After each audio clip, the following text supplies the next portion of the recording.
আগে রাতে স্বপ্ন দেখেছিলাম আমি বড় ব্লগার হয়ে গেছি। তাই ঘুম থেকে উঠে ফোনটা হাতে নিয়ে কিছু ভিডিও শুট করতে করতে ব্রাশ, স্নান সব সেরে একবারে চলে গেলাম পুজোর ঘরে। সোমবার ছিল, তাই মহাদেবকে পুজো দেওয়াটা বাধ্যতামূলক। পুজো টুজো সেরে আমি এবার স্কুলে যাওয়ার জন্য রেডি হলাম।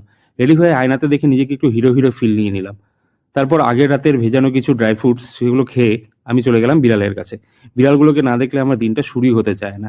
আর এই প্রতিদিন বাইক তোলো আর নামাও, এটা যে কি ঝামেলা, আমার বড্ড বিরক্ত লাগে।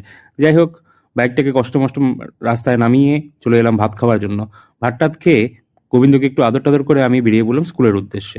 রাস্তায় যেতে যেতে চিন্তা করলাম যে ভিডিও তো বানাচ্ছি, এরপর ভয়েস ওভার কি করে দেবো, ভয়েস ওভারে কি বা বলবো।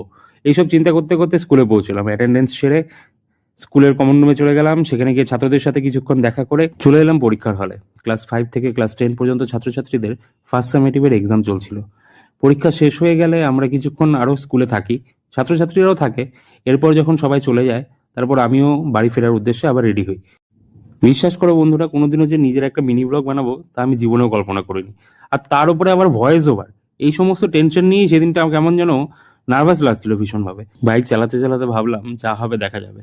আর এদিকে বাড়িতে ফিরে দেখি ছাত্ররা অলরেডি বসে আছে। কোনো রকমে হাত পা ধুয়ে ফ্রেশ হয়ে আবার ওদের নিয়ে বসে পড়লাম।